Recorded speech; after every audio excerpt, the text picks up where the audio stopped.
Okay, hi everyone. My name is Frank Devigne. I'm one of the True Global Ventures partners.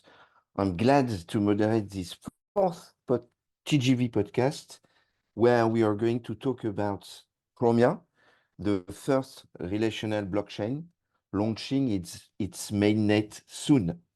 So let's dig into that with Henrik Hjelte, CEO and co-founder of Chromaway, and Alex Mizrahi, the CTO and co-founder of Chromaway, that is joining actually. I see it now. So to keep the TGV spirit, we will take questions from the chat. So for the audience, do not hesitate to ask your question in the chat or pick up some at the end of the session or during the session. And to keep the dynamic, I will try to ask short questions and expecting short and sharp answers, depend more or less the level of detail that you want to give us, guys.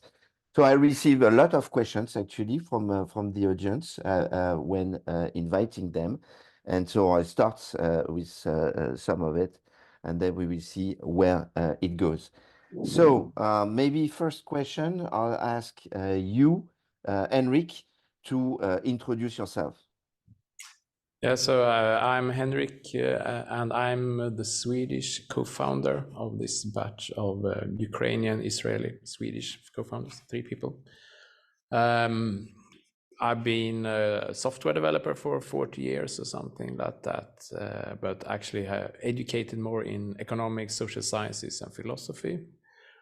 I turned out to run a web startup or web 2.0 startup, and worked with Alex remotely at the time, but then he introduced me to Bitcoin and his new project called the Colored Coins project, which was the first token protocol. So that's a little bit about my background. So I'm the CEO of the company now. And when did you create Chromaway? We started the company in 2014 based on an open source project that Alex was leading since 2012 or something. So maybe he can tell a little bit about the early history as well. Excellent. So Alex, thank you for joining sharp on time. Could you introduce yourself? Yeah, hi, I'm Alex Mizrahi. So I'm I'm doing software. I've been working with blockchain technology since 2011. And as Henrik mentioned, we did Colored Coins protocol together. That was first protocol to make user-defined, user-minted tokens on blockchain. It was started on Bitcoin blockchain. Then we basically later started Chromaway and so on. So in Chromia, I'm chief technical officer in both Chromaway and Chromia. So I'm kind of leading technical stuff there. Okay, excellent. Henrik, it's a question for you. Can you give a clear vision on what Chromia is and what it enables to do? Well, Chromia is an innovative layer 1 relational blockchain platform that enables the creation of complex, fully on-chain apps. So what that means, we've been working on it for 6 years, and we believe that Chromia provides the missing piece to fulfill the original promise of the blockchain industry, and that was to make real-world applications that are decentralized and we can use in daily lives. So basically taking it from smart contracts to complete, fully decentralized applications. Brilliant. And so, Alex, how this vision has been technically implemented so far? As a quick overview, I can describe components which constitute Chromia. First, we have execution environment we built from scratch, new programming language called RHEL, also built from scratch, and all developer tooling. We have been using this for 4 years for application development, and I think it's going well. The second component is blockchain framework. It's like node software called PostChain. It's very flexible. It uses PostgreSQL as a data layer, basically stores data in PostgreSQL. So if you ever wanted, my PostgreSQL is great, but how do I make it run blockchains? That's basically where we started this journey. And it's very flexible, that a new functionality can be added very easily.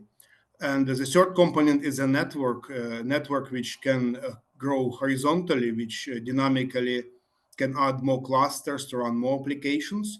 So altogether, these parts, they're designed to run like thousands of blockchains and make basically provide the resources to decentralized applications as they need. So it's takes basically like 5 seconds to create a new blockchain. We believe that that should be the case, that to enable new applications should be much easier than it is now.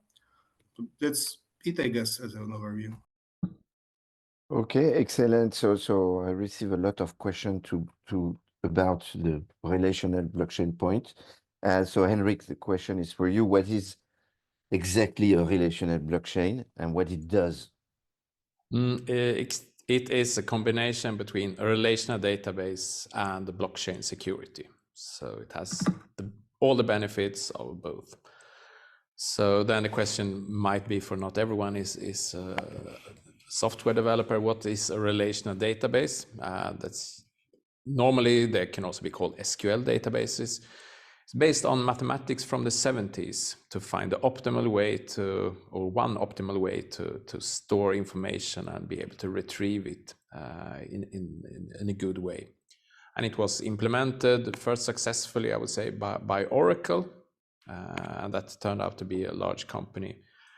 And now relational databases have a 90% market share of the database market. And if you look at applications, and that's what we want to run on blockchain as well, like if you look outside of the blockchain world, if you have an application and it's not only for your own computer, then it uses a database. I would say that core banking, social media, e-commerce, everywhere you will see databases. And most of it, it's a relational database. So that this technology is so ubiquitous, it's impossible to think a world without relational databases. And we're the first one to combine that model with blockchain security. So we think that's the enabler to really be able to make these kind of complex normal world apps that we want to use. Okay, excellent. I have a question from Dushan, who is asking, can you give us 3 very concrete use cases for Chromia? So maybe beyond use cases, let's deep dive a little bit into example of it.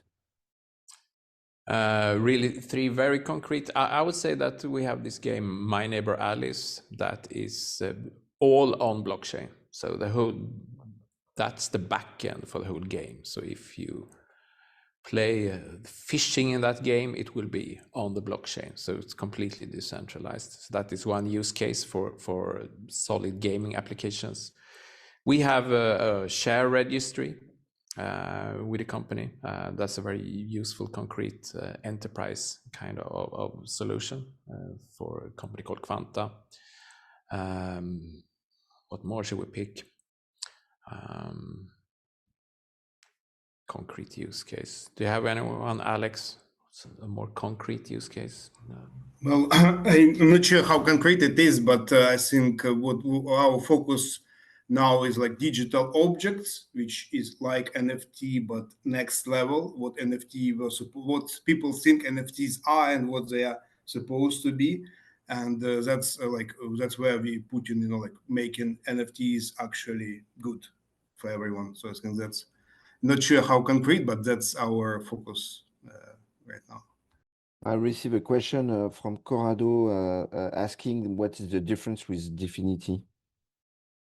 I think like we have very similar goals to enable decentralized, fully decentralized computing applications, but we have completely different technical approach. While Definity, they invent new kind of technology, completely new kind of technology, we rely on what is currently available, or basically something which is like very easy to understand, widely available, widely understood technology. And we make it completely open accessible. While I'm not sure if it is the case with Definity. I heard like you cannot really replicate a blockchain on a container on Definity, a canister on Definity to your local computer. They still work on it, but we started from this. Like we started with it works on my computer, then it works on we move it to network. So it's a completely different approach. But I think like the idea we have, sort of like where we move in, like on a very high level, is probably very similar. Okay, so I'm also having a question from Bea, who is asking why is a relational blockchain more user-friendly? I think you touched that point just right now, but if you elaborate a little bit more, and does it allow for more application of the Chromia to increase on-chain activity? Alex, is for you. Yeah, I think like we started thinking out entire entire life cycle of application and built into the technology itself, and we give all flexibility for application developer to customize it. So, for example, we do not like basically it can run very similar to like Web2 applications that user can register account, perform some activities, and they don't need to pay the fees because we leave the logic which charges fees to the application itself. So it might have its own logic. For example, this is a subscriber. He has this, activities, and then we don't charge fees for, we can charge monthly fees, for example. And I think for users, like we recently rolled out application called like for Stuttgart Football Club for their fans. I think it's very like I tried it myself, and I think like there is a workflow, there is optionally workflow. You can be like crypto user, log in using MetaMask, using like tokens, and also you can be normal like Web2 user using credit card. In both cases, everything goes to the blockchain, so we have full transparency. But for the users, they don't really basically need to handle any complexity of the blockchain. They don't see this MetaMask pop-ups and so on. If they want to keep it simple, they can keep it simple. So I think that's enable, and also like without this fees, we can scale. Like if application only makes $1 from user per year, it's still viable. If fees are very very low, basically it's still viable for application to run it for millions of users. Okay, from the chat, we have a question from Grigory, who is asking, so is the database also decentralized along with the associated blockchain? No, database basically blockchain is what replicates the database. The database is local; it's on a single node, but the right access to it is basically controlled by blockchain, and it's all replicated to all nodes. So that's what provides decentralization. So that we did not instrument the database. It's very generic Postgres database. All right. Thank you, Alex. We keep you for that one as well. Is Chromia an Ethereum killer or something else, like a tool for developers? I think like we're trying. Like I was basically connected to when Ethereum was starting. I was going to these conferences. I was really excited about the visions they had about actually building this decentralized applications for like Uber, decentralized Uber, for example, that was on conference in 2014. But what we see on Ethereum is more like tokens and the converting between tokens and things like that. So I think we're trying to cover like for original, we basically trying to provide the original vision of Ethereum to provide all things decentralized. And I think one can use Chromia as a tool to kind of find missing parts which are not yet decentralized in Ethereum, for example. So I don't think we're trying to kind of displace Ethereum. Ethereum does what it does very well, but we're trying to complement it by providing more options, more tooling, and more decentralization. Okay, excellent. I have a question from Pauline. I note the examples given of your offering being used for a shareholder registry and for gaming, e.g. Alice. Where are the biggest potential use areas? Who will the clients be? And how are you working to gain clients in those areas? So I would say that, I mean, first, it is not completely released yet. So I think that the big growth is ahead of us, like in getting new clients.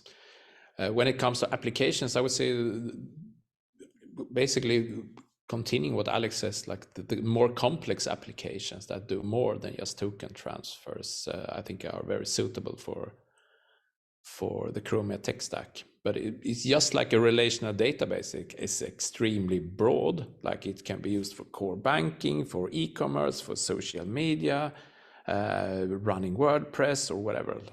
So is Chromia quite broad. So I would say. Okay, we have a question from Laurent, who's saying, sorry, I'm not a developer. I did not understand in the example of My Neighbor Alice or the example of digital asset, the architecture features I would miss if I go with a solution different from Chromia. Yeah, maybe to explain in the other way around. Yeah, so like if you look, I think My Neighbor Alice, if you look at code, is probably one of most complex blockchain projects like ever. It like, for example, like on Ethereum, you implement concrete game mechanics. Like you can, like if you want to run a game on EVM, you can convert, you know, like from brick, like mine brick blocks and so on. On Alice, like it's a completely generic engine, which basically what they implemented on Chromia is a generic like recipe. So they just upload, for example, there is like all those game objects. There are like thousands of them, and they provide only a recipe. Like this kind of object can be used to craft another kind of object. So it's a lot more complex, and it's like entire game world. I think without kind of like handling the data at scale, you can't really do it. And there is a lot of like, I think Alice is like several hundreds of tables. And what relational database does, it provides linkage between tables automatically. And that's something like otherwise you have to implement manually. So that just doesn't scale well. So I think like it's completely different. Of course, like it's very unusual, but like it's offers like what others don't. But yeah, of course, like some applications might not need this. Of course, it's all depends. Okay.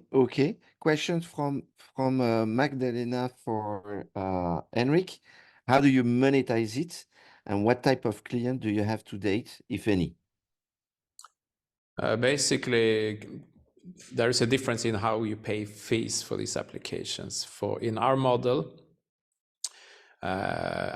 starting with the application developer pays for hosting his application. So, and then it's up to the developer to monetize his application. It could be by asking for fees for the users. That basically that would be similar to gas fee kind of model, but it can also be advertisement monetized or charity or something. It can also even delegate then after the power of the developer to the community. So the community itself pays for hosting. So that's monetization is quite different. And it's an open platform. So Chromaway, the company that is doing Chromia, does not make money on everything that Chromia does. So we're one part, just like other providers can provide hardware and software and capabilities. So it's an open network.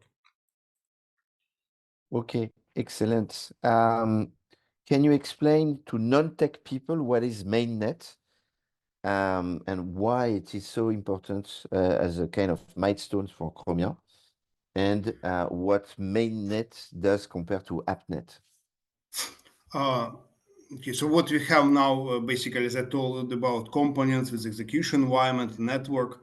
AppNet is basically a simpler network which can run specific applications. So it's possible to deploy blockchains. Like usually, like My Neighbor Alice is separate blockchain. Just to make it clear, it actually can run more than one blockchain in a single container. That's technical detail.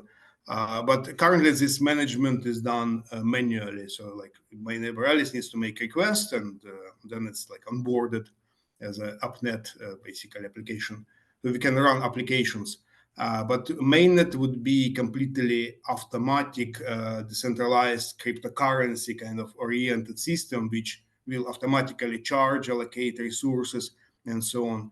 And I think like it's significant in the ways that I think a lot of people anticipate this milestone because that's where like it's going real, because like people like it's you'll have like bridge fully connected to other blockchains, so that's where like liquidity can come from. And of course, like liquidity is very important for a lot of applications.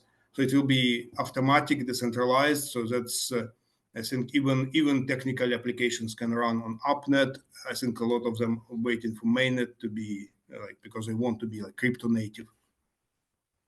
Okay, you will see after the podcast, but you already have some demand in terms of partnership in the chat. So please make a note on that. So what is the launch dates of Chromia, and when does it go online? And maybe Alex for a kind of guess. Yeah, I can just we have not officially announced on date because it's still basically we're still testing, and of course, like if you find something during testing which need to be addressed, we will take more time. But like we anticipate second quarter and like worst case probably third quarter of this year. So basically in a couple of months. But that's not basically that's not official announcement because people try to have very specific timing, but it's development, so everything can happen. Okay, excellent. A question from Kelly to Henrik. What are your best estimates on how Chromia save developers studio time and money using the combination of relational database and blockchain rather than the more conventional blockchains? Best estimates sounds like something numeric, and it's because it's kind of hard to prove productivity. But we actually did some just looking at the lines of code, and we have some comparisons like with no other databases normally are using a language called SQL. We have one of the few alternatives to run the database, and our language REL is, we compare it as up to 1/6 or 1/7 less lines of codes compared to SQL. And SQL is by itself a very expressive language. You can do very complex operations like send dividends to all shareholders based on how much they own, and exclude people from a particular list, for example. So you can do that in basically one line of code. We also compared to some years ago to Cosmos, I think, just to pick some other technology. It was 1/10 or 1/11 of the lines of code, I think. Alex wrote that blog post. So I would say, yeah, that's my estimate. Okay, clear. Thank you for that, Henrik. We have a question from Magdalena in the chat asking, given you can be seen as a layer 1 or 2 to Ethereum, why did you choose to develop a new language for Chromia? And what are its advantages over Solidity? I mean, I can start at least. That we had to do a new language because we need something that is deterministic when you have a sort of a database that is replicated among many nodes. So we needed to improve on SQL. So we needed a good language, but also wanted to add the blockchain features and static typing for security and a lot of good things.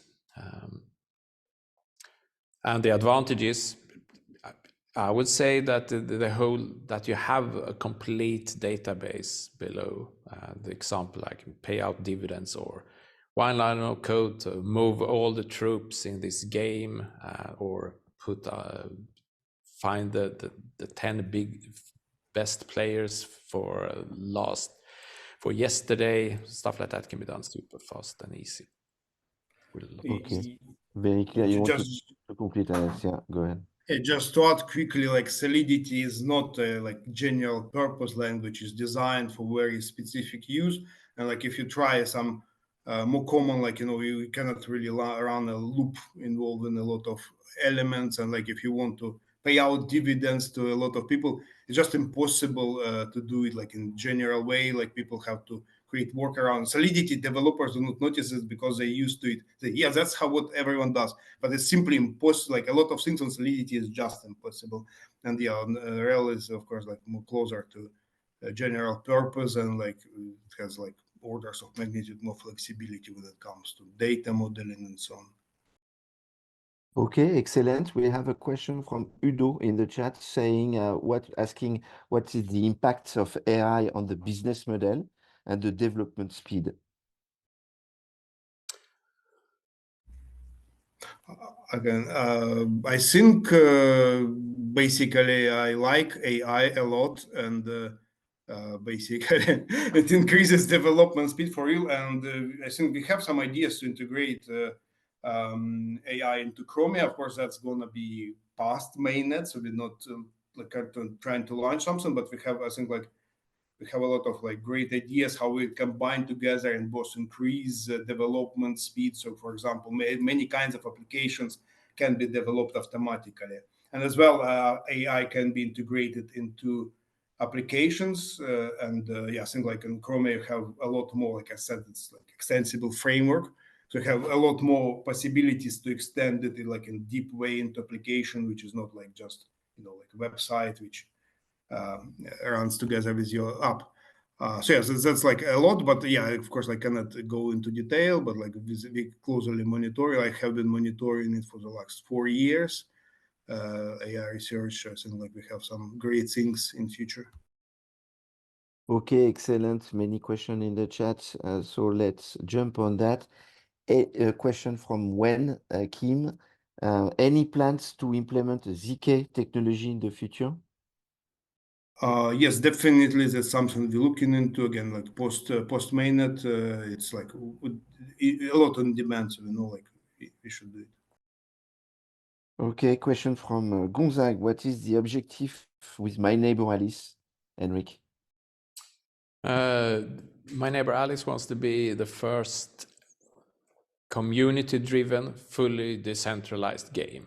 So I can expand on it. Decentralized game is basically the whole backend of the game is on the blockchain. So if you fish in the game, you can prove that it was a fair fishing outcome. It's all on the blockchain. Everything but ownership, NFT likes things, crafting, everything is on the blockchain. And as well as we'll have governance gradually moving also to be on the blockchain, so taking ownership of the game. Okay, excellent. Question from Arthur. Considering Chromia's relational blockchain design and the new RWA, the real world asset protocol, how will you balance scalability and efficiency with blockchain security in various sectors like gaming, DeFi, real estate, and others? Alex? Yeah. As I said, like since we provide the framework, it's configurable, so it can be different. You can use different configurations, like number of nodes and the requirement for transaction confirmation for different applications.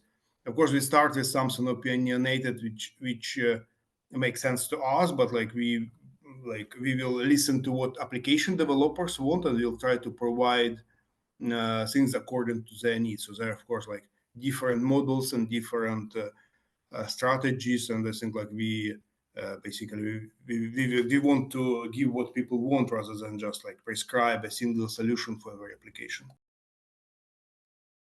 Okay, maybe I combine several questions about the three industries that would benefit the most from that, but also another question that I received from Pierce saying that it was initially developed, I would say, for gaming.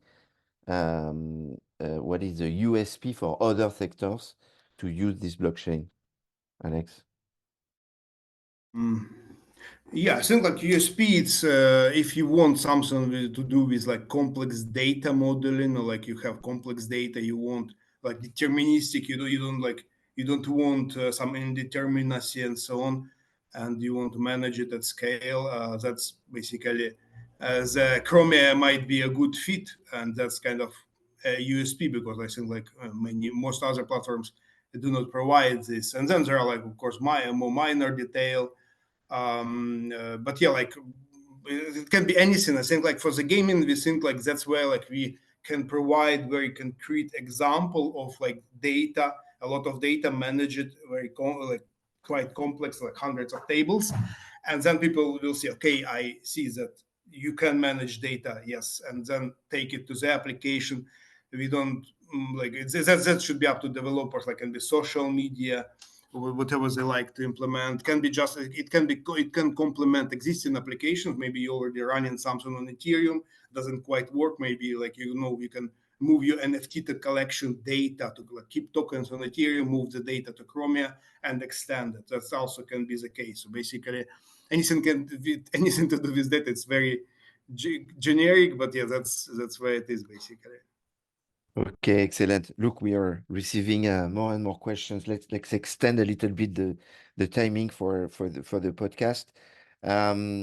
Question from Vincent: the crypto hype is coming back. What is the next possible FUD or black swan the SEC could come down on the sector besides the usual fraud and hacks this nation technology always experience? Maybe it's a question from Henrik. What I didn't follow what was the actual question? The possible next FUD or black swan the SEC would come down. That's hard for me to speculate for the next. Maybe Chromia is the black swan for this industry, finally making it possible to do the applications that people have been dreaming about. Okay, that's a good one. The last bull run was due to the metaverse and gaming narrative, followed by AI, and 2023, 2024 Feds softening their tone.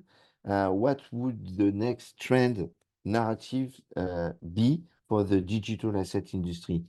Real world asset, tokenization, DeFi, other things. I mean, I think that it's hard to predict again, but I think that they will stay, that there will be, we are working as well to take a look at real world assets and DeFi as well. So I think that they will stay, because we at least we are focusing on seeing how can we do DeFi in a good way, probably more complex DeFi projects on Chromia, and same with real world assets. Okay. A question from Ergo: will you implement an airdrop system for the token, the Chromia token stakers, similar to the Cosmos ecosystem? And if so, are there already any concrete plans? Yes. I mean, I'm not sure what exactly is the airdrop system, but probably. Yeah, we have a lot of plans around that, and yeah, like Chromia stakers already get some rewards, so it's nice. Okay. Question from Harry. Are they already in partnership with, are you already in partnership with big industries, which will be revealed after or before Mainnet?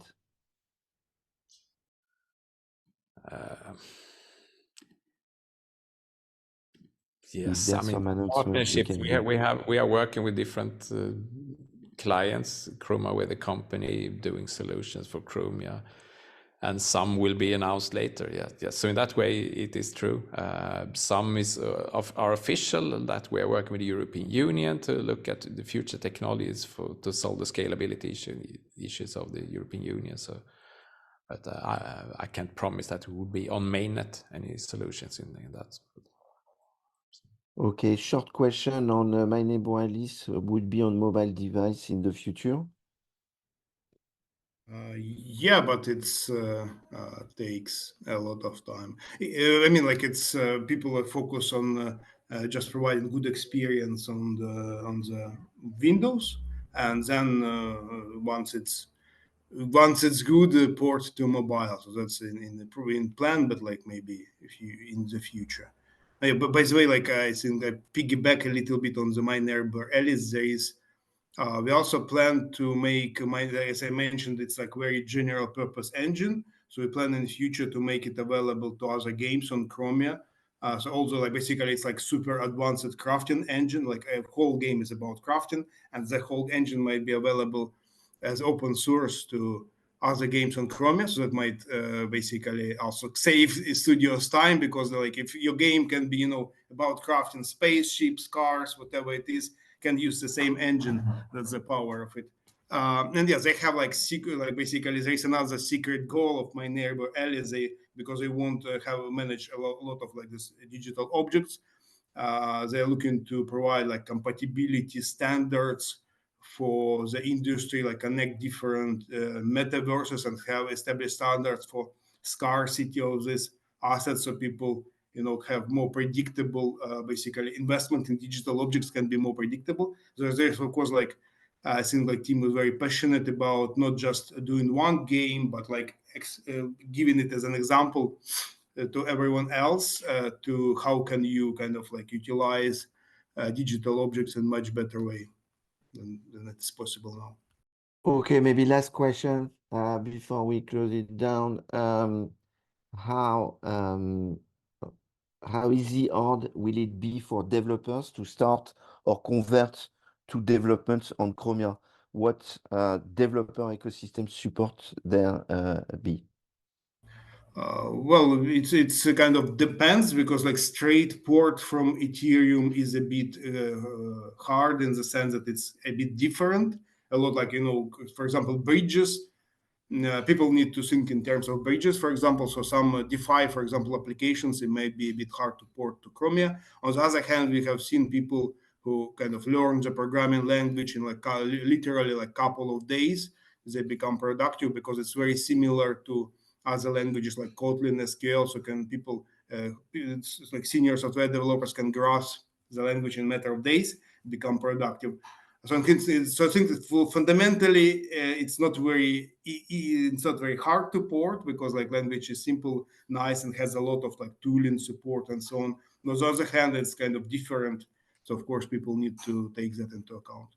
But if you look at the world outside of cryptocurrencies, that world, then it is a way to get into Web 3.0 development. Like SQL, the database language, is a larger language than even Java, C++, Python. That's according to the Stack Overflow programming language contests. It's only beaten by HTML and JavaScript. So it's an enormous amount of millions of developers that knows SQL and databases and can easily get to know Chromia. Okay, very clear. Any announcements to do or to share beyond the Thinking about mainnet? an announcement, but we can at least share that there are several games in stealth mode that will be coming to Chromia. So some with AI connections and some with mobile play. It's a little bit weak announcement, but it is still substantially interesting. New games coming. Okay, excellent. Look, any information on how to join Chromia communities on X, Discord? Where would you like to drive this community? Yes, there is Chromia.com. That's like we want people who want to get dialogue. We recommend Discord.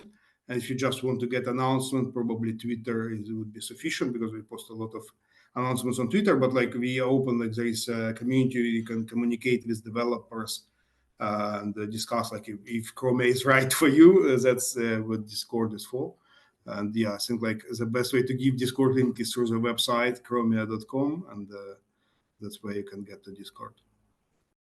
Okay, excellent. Look, it has been an honor to interview the two rock star of blockchain.